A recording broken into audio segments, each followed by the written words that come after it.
Have you ever stopped to think about what makes a giant redwood tree, a swimming koi fish, and even yourself alive? This might sound like a simple question, but the answer is incredibly complex. Scientists have spent centuries trying to figure out the basic rules of life. Look around you. There's an amazing variety of life, from huge animals to tiny flowers and even microscopic bacteria that we can't see with our eyes. No matter how different all these living things appear, they all share a set of common characteristics, rules, that make them alive. Today we're going to explore these common traits and look at the tiny building blocks that make all life possible. Scientists have figured out a set of basic rules of life that every single living organism must follow. These characteristics are the checklist we use to determine if something is truly alive or just an object. The most important rule is that every living thing is made of cells, the tiny building blocks of life. They also all need to use energy. That's their fuel to stay alive. They grow and develop throughout their lives. They reproduce to make new versions of themselves, and they respond to the environment by reacting and adapting to changes around them. If you ask what the smallest part of you is, the answer is surprising. You are built from trillions of incredibly tiny blocks called cells. When we say tiny, we mean it. You could fit thousands of your cells on the tip of a pencil. Think of your body like a giant house. Just as a house is built from thousands of individual bricks, your body is built from individual cells. Every cell is like a miniature, sophisticated factory, working 24/7 to keep you healthy, growing, and functioning. From your skin to your heart to your brain, everything is made of cells. The cell is truly the basic building block of all life on Earth. The discovery of the cell is an amazing story of curiosity and invention. Back in 1665, a scientist named Robert Hooke was using a brand new invention, the microscope, to look at different things. When he put a very thin slice of cork, the material used for bottle stoppers, under the lens, he saw something incredible. The cork looked like it was made of many tiny empty rooms connected together. These small compartments reminded Hooke of the simple rooms, or cells, where monks lived. He named them cells, and in doing so, became the first person to see and name the fundamental unit of life. A discovery by Robert Hooke was just the beginning. Over the next 2 centuries, other scientists built upon his idea and created the cell theory, which has 3 fundamental principles that explain how life works. First, all living things are made of cells. Whether you're looking at a giant elephant or the tiniest bacteria, every organism is constructed from 1 or more cells. Second, cells are the basic units of life. They are the smallest structures that can perform all the activities we associate with being alive. And third, all new cells come from existing cells. Cells don't just appear out of nowhere. They are created when older cells divide and reproduce. Living things come in 2 basic types when we talk about cells: unicellular and multicellular organisms. Unicellular organisms are amazing creatures that consist of just 1 single cell. That 1 cell has to do everything needed for survival: eat, move, reproduce, and respond to the environment all by itself. Examples include tiny organisms like amoebas and all bacteria.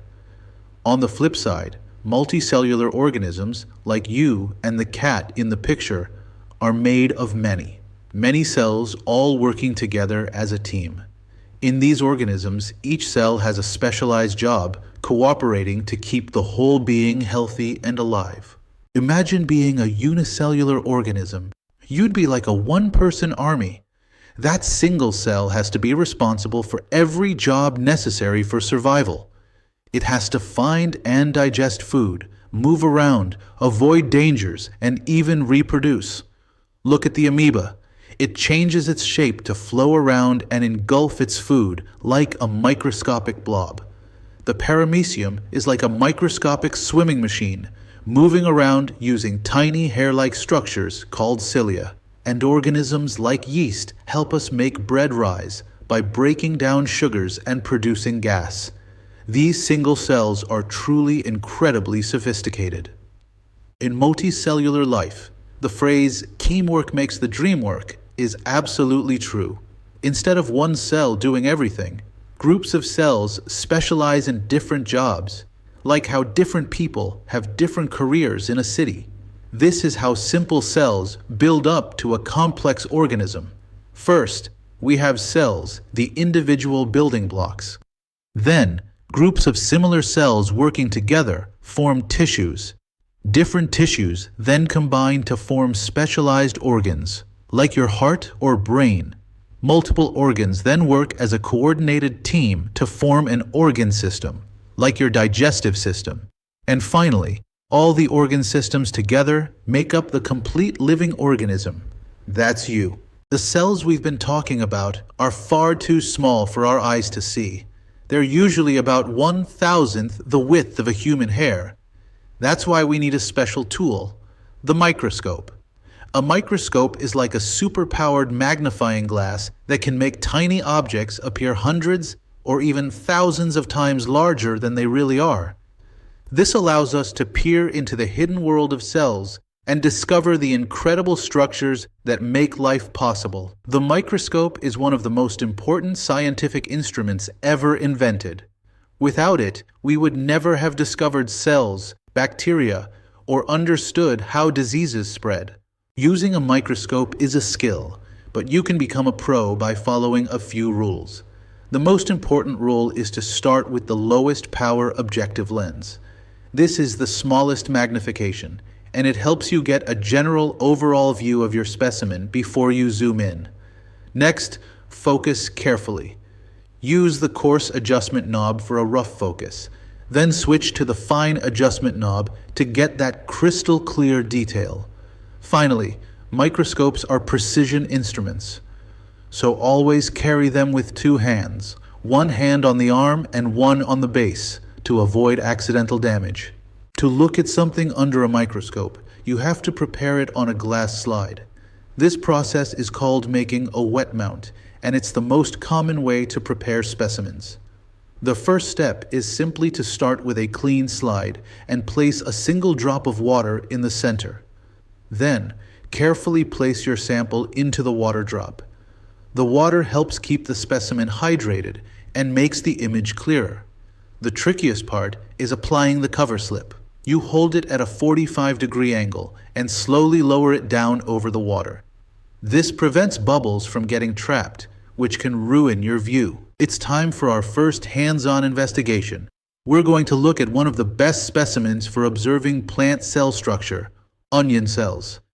Onion cells are large, clearly defined, and easy to separate into thin layers. As you look through the lens, pay close attention to the shapes. Do they look round like animal cells, or do they look rectangular? Take your time and adjust that fine focus knob. You should see an amazing geometric pattern, like nature's own architectural blueprint. Try to find the distinct boundaries between the different cells and sketch what you observe. Plant cells are like specialized, tiny green factories, each with structures perfectly adapted to help the plant survive. They have a tough outer layer called the cell wall. Think of it as the cell's armor, made of hard cellulose, providing structural support and protection. This is why plants can stand tall without bones. They also contain chloroplasts, which are like the plant's solar panels. These green organelles capture sunlight and turn it into food through photosynthesis. That's why plants are green. Finally, they have a large central vacuole, like a giant water balloon, that stores water and helps keep the plant firm. Now for our second investigation, and this one's personal. We're looking at animal cells from inside your own mouth. By gently scraping the inside of your cheek with a cotton swab, you can collect thousands of the actual building blocks of your own body. When you look at these cells under the microscope, compare them to the onion cells you just saw. How are they different? What structures are missing? The cells you're looking at are constantly being replaced. Your mouth creates millions of new cells every day to replace old, worn-out ones. Animal cells are sophisticated control centers packed with specialized structures to keep you alive and functioning. The outer layer is the cell membrane. It's a flexible boundary that acts like a selective gatekeeper, controlling what enters and leaves the cell. A smart security system that keeps harmful substances out. The most important structure is the nucleus, often called the cell's brain or command center. It contains your DNA, which is the instruction manual for everything the cell does. Everything else is floating in a jelly-like substance called cytoplasm, which acts as the cell's workspace where most of the important chemical reactions happen. Now that you've seen both, let's compare them. Plant cells and animal cells have three huge differences. Plant cells have 1. A rigid cell wall for structure and support. 2. Chloroplasts to make their food from sunlight. 3. A large central vacuole for water storage. The cell wall forces them into a fixed rectangular shape. Animal cells have 1. Only a flexible cell membrane, no rigid wall. 2. No chloroplasts, meaning they must eat food. 3. Small vacuoles or multiple tiny ones. Without a rigid wall, they can have round or irregular shapes. Despite their differences, plant and animal cells share several fundamental structures that are essential for life. These similarities show us that all living things share a common origin and basic needs. They both have the flexible cell membrane to control what goes in and out, maintaining the cell's internal environment. Both contain the nucleus, the command center housing the DNA and controlling all cellular activities. Both are filled with the jelly-like cytoplasm where all the cell's internal work happens. And finally, both have mitochondria, which are the powerhouse organelles that convert nutrients into usable energy for the cell.